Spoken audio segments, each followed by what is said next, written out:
Antes, vou chamar o nosso repórter com as informações. Como eu já disse, o presidente do TSE, Alexandre de Moraes, negou agora há pouco o pedido do PL para anular o segundo turno das eleições presidenciais deste ano e impôs uma multa ao partido. Caroline Rossito traz os detalhes. Boa noite, Carol. Oi, Raquel, boa noite para você, boa noite a todos. Olha só, então o ministro Alexandre de Moraes, presidente do Tribunal Superior Eleitoral, negou esse pedido do PL, para que fossem anulados ali os votos de cerca de 275 mil urnas eletrônicas fabricadas antes de 2020 por suposto mau funcionamento. O PL queria ainda que o TSE analisasse, então, essa auditoria realizada por especialistas a pedido do próprio partido, contratado pelo PL e também pela coligação que apoia o presidente Jair Bolsonaro. Isso, inclusive, foi reforçado numa coletiva convocada hoje novamente pelo presidente do partido, do PL, Valdemar Costa Neto. E aí, o que aconteceu? Na segunda-feira, Moraes, então, deu um prazo de 24 horas para que o PL apresentasse, em relação a essa auditoria, os dados também referentes ao primeiro turno. Alexandre de Moraes disse que, uma vez que o PL estava contestando os dados do segundo turno, as mesmas urnas foram utilizadas no primeiro turno também. E aí hoje, na coletiva, a Raquel, Valdemar Costa Neto disse que isso não iria acontecer, que o partido não ia fazer uma auditoria em relação também ao primeiro turno, não nesse momento, que isso até poderia acontecer futuramente se o Tribunal Superior Eleitoral fizesse a análise desse relatório, então dessa auditoria enviada ao TSE somente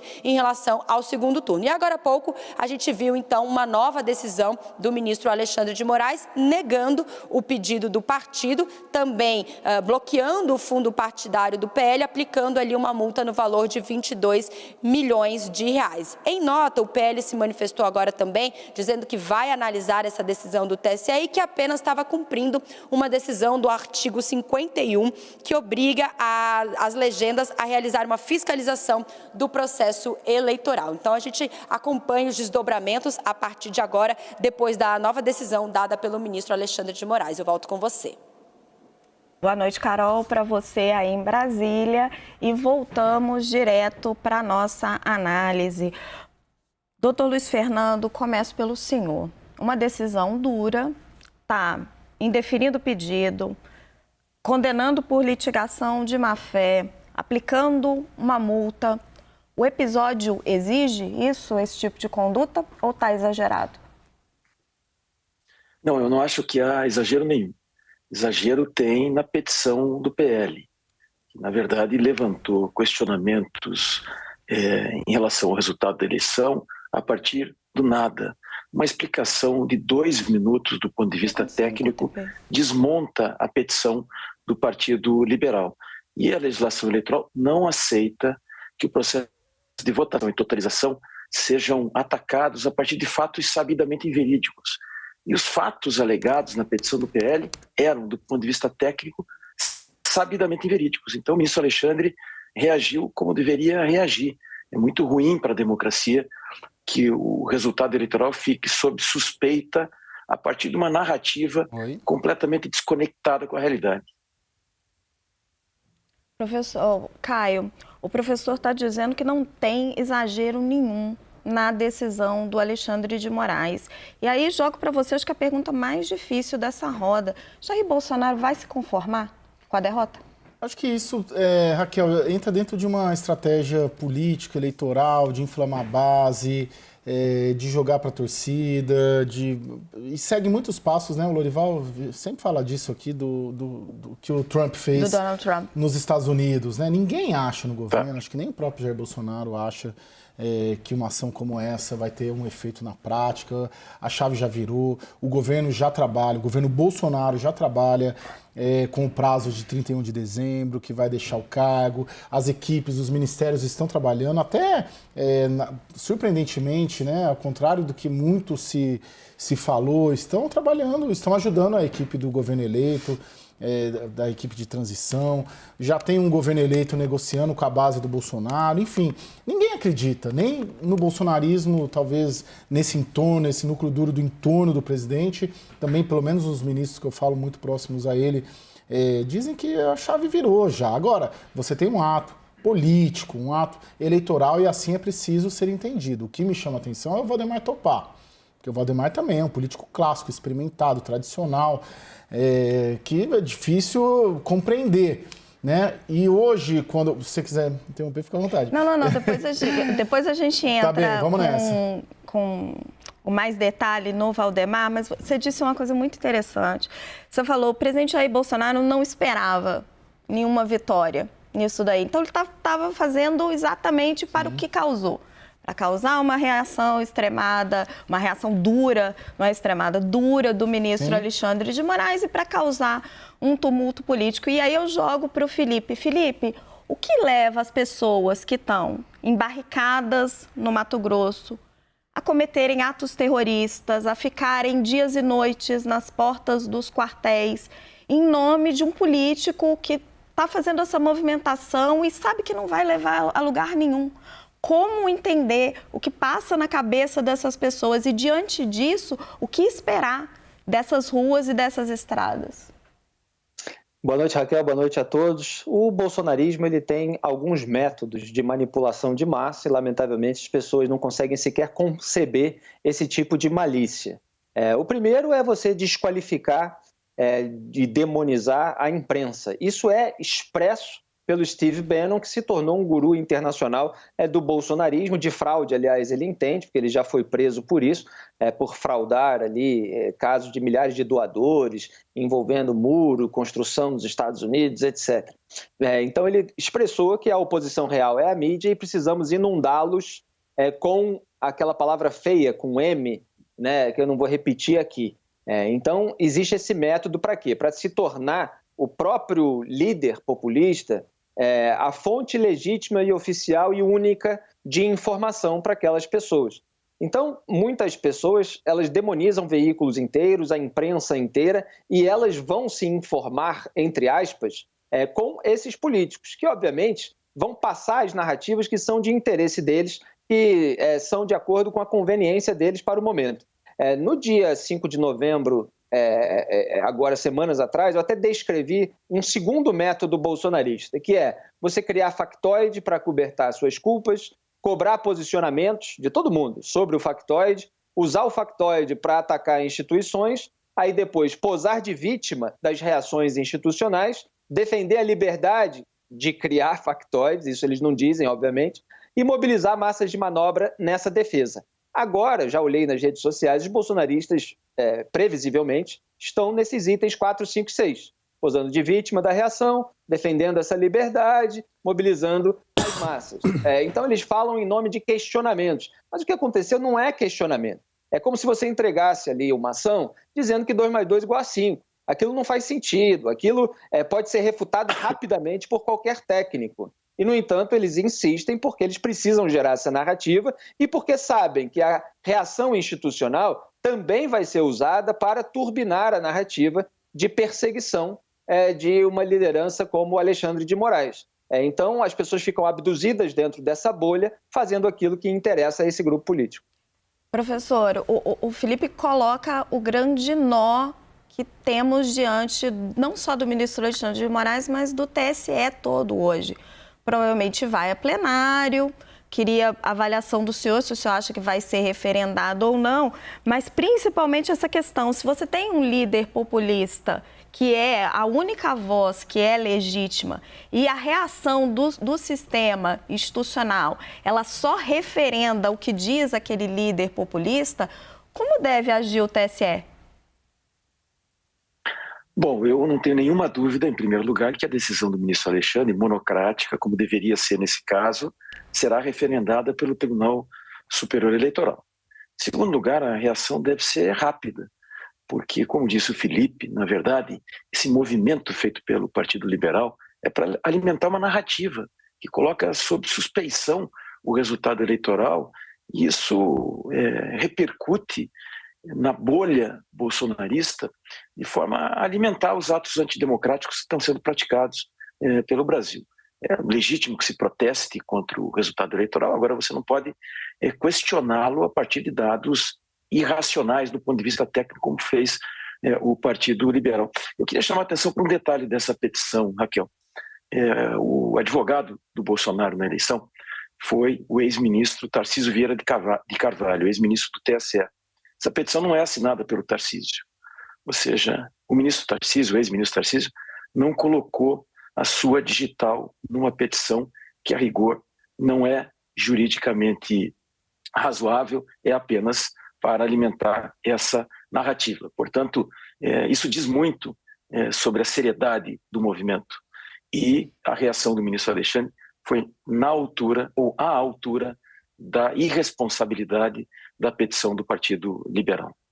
Caio, o professor ressalta, né, como o ex-ministro Tarcísio do TSE não coloca a digital dele nessa petição, mas quem colocou todas as digitais nessa história é Valdemar da Costa Neto. E aí a nossa querida Thaís Arbex, que não está aqui conosco porque está entrando mais cedo, me alertou que Valdemar foi incluído pelo ministro Alexandre no inquérito das fake news. Está lá no finzinho da decisão. Deixa eu pegar exatamente aqui o que a Thaís me manda. Não só o Valdemar, como o engenheiro Carlos Rocha, que é o representante aí do ITA, que supostamente teria encontrado a fraude, mas o Valdemar da Costa Neto, ele determina a investigação do Valdemar no inquérito das fake news. E aí, duas perguntas para você. Por que Valdemar fez isso? E quais as consequências para ele? Bom, vamos lá. O Valdemar fez isso porque ele tem um partido que é o maior partido do Brasil, que elegeu 99 deputados e 14 senadores. E, diante disso, ele tem que se equilibrar entre o que é metade desse partido, que são de políticos tradicionais, vamos dizer, um centrão clássico tradicional, e a outra metade dessas bancadas, que são bolsonaristas aguerridos, muito próximos ao presidente Jair Bolsonaro, e que incentivam, estimulam, pedem e reivindicam movimentos como esse. Então, ao dar a cara a bater, não é nem a digital, né? É a cara. Ontem e hoje, 2 dias seguidos, o Valdemar faz esse cálculo. Por quê? Porque o Valdemar não deve participar do governo Lula, não deve ter um ministério como ele teve por 13 anos, entre 2003 e 2013, salvo engano, o Ministério dos Transportes, que era comandado por um aliado dele, do Partido Liberal também. Eles não vão para o Executivo. A força do Valdemar está nessa super bancada de um super partido com 99 deputados e 14 senadores. Então ele precisa manter isso, ele precisa se equilibrar. Certamente, muita gente dentro do PL concorda com tudo que estamos falando aqui. Tudo que o professor está falando, o Felipe está falando, eu, você. Agora, ele precisa, atendendo a uma demanda dos bolsonaristas e do próprio presidente Jair Bolsonaro, estimular atender a metade do partido, porque se ele tem um partido com 99 que vira um partido com 40, ele perde força, uma vez que ele não estará no governo Lula, pelo menos nessa largada, não vai ter uma participação do PL com ministérios, com cargos no governo Lula. Felipe, vou te pedir licença rapidinho, só para jogar para o professor, e lembrando para vocês que é uma roda, tá, gente? Não, como sempre diz o VAC, não esperem eu passar a palavra. Professor, o Caio fez o diagnóstico político, a conta que o Valdemar teria feito. Não vou ter cargo no governo, sou oposição, preciso controlar o meu partido. Agora, juridicamente, o que o espera, incluído no inquérito das fake news? Olha, o Valdemar certamente errou na conta jurídica do movimento que fez. Tanto que hoje tem uma notícia que os ex-advogados do não sei quais foram ouvidos e disseram que o movimento foi um movimento equivocado. O que o Valdemar a conta que o Valdemar deve ter feito é que isso seria indeferido, mas que o indeferimento demoraria e que o tempo de tramitação de uma petição como essa, de uma ação como essa, seria suficiente para alimentar a narrativa, que é o que está, no fundo, por trás disso tudo. O problema que o Valdemar não calculou é que a resposta, primeiro, seria para que ele incluísse o primeiro turno no questionamento. Ele fez um questionamento só em relação ao segundo turno. E o ministro Alexandre rapidamente disse, olha, se há possibilidade de comprometimento do resultado, é do primeiro e do segundo turno. E mandou ele emendar a inicial em 24 horas. O Valdemar insistiu em questionar apenas o segundo turno e mereceu a extinção de hoje. E a multa, que também não estava no cálculo, certamente, do Valdemar, de 22 milhões de reais. Portanto, houve aí, por mais que seja experiente o político, o Valdemar da Costa Neto, um cálculo muito mal feito do ponto de vista jurídico, um cálculo feito sem a orientação de um advogado como Tarcísio Vieira de Carvalho. Eu não sei exatamente quem Valdemar ouviu, mas quem Valdemar ouviu não conhecia o jeito de julgar do ministro Alexandre e a reação que o Tribunal Superior Eleitoral teria em relação a qualquer movimento que questionasse o resultado da votação e da totalização. O TSE tinha dado um recado de forma clara quando cassou o deputado Francisquini no final do ano passado, quando julgou a ação contra o próprio Bolsonaro, deu recados claríssimos em relação às consequências dos questionamentos infundados em relação ao sistema de votação e totalização no Brasil. O Valdemar colheu essas consequências que estavam anunciadas, e colheu, porque calculou mal, calculou muito mal, e o resultado é esse aí. Valdemar trucou e até agora perdeu.